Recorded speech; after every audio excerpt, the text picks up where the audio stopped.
কৃষ্ণ সবসময় তোমাদের সঙ্গে রয়েছেন, তাহলে কালও তোমাদের কিছু করতে পারে না, তাহলে তোমরা কষ্ট পেলে কেন?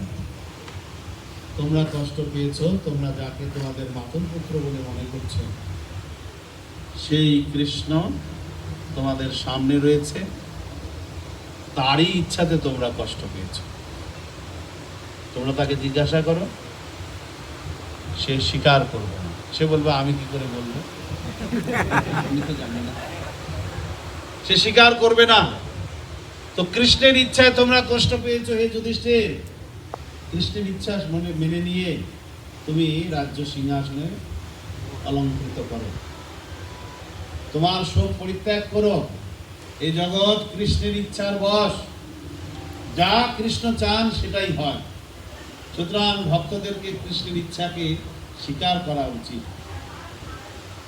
এইভাবে ভীষ্মদেব তখন কৃষ্ণের কাছে প্রার্থনা করলেন, হে দেব, আপনি যখন এসেছেন,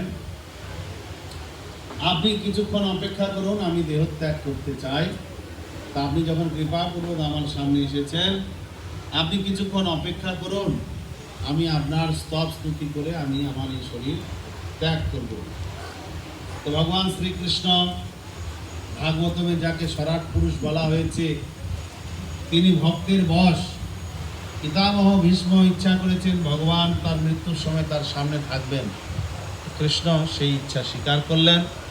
তখন যুধিষ্ঠির মহারাজ রাজধর্ম, দান ধর্ম, স্ত্রী ধর্ম, বর্ণাশ্রম ধর্ম ইত্যাদি সম্পর্কে বিস্তারিতভাবে যুধিষ্ঠির এই ভীষ্মদেবকে প্রশ্ন করতে লাগলেন। রাজ্য চালাবেন, ম্যানেজমেন্ট করবেন, কি কি ত্রুটি বিচ্যুতি হবে, কিভাবে সমাধান করবেন, সব জিজ্ঞাসা করছেন। মহাভারতের শান্তি পর্বে, এই মহাভারতের শান্তি পর্ব হচ্ছে সব থেকে বড় পর্ব। ভীষ্মদেবকে প্রশ্ন করেছেন যুধিষ্ঠির মহারাজ একটার পর একটা, আর ভীষ্মদেব নানাভাবে নানা উপাখ্যানের মাধ্যমে উপদেশ প্রদান করেছেন। তো ভাগবতমে পুরোটা দেওয়া নেই, সংক্ষিপ্তভাবে দুটো শ্লোকের মধ্যে ভীষ্মদেবের উপদেশ, যে উপদেশ পেয়ে যুধিষ্ঠির মহারাজ শান্ত হলেন, সেটা ব্যাখ্যা করা হয়েছে। তারপর ভীষ্মদেব সমস্ত জাগতিক চিন্তাধারা থেকে নিজেকে মুক্ত করে তার মনকে কৃষ্ণের চরণে এরপরে তিনি স্তুতি করলেন, ভীষ্ম স্তুতি। তিনি স্তুতি করা শুরু করলেন, কৃষ্ণকে বলছেন, হে কৃষ্ণ, তুমি এসেছ, তোমাকে দেওয়ার মতো আমার আর কিছু নেই। আমার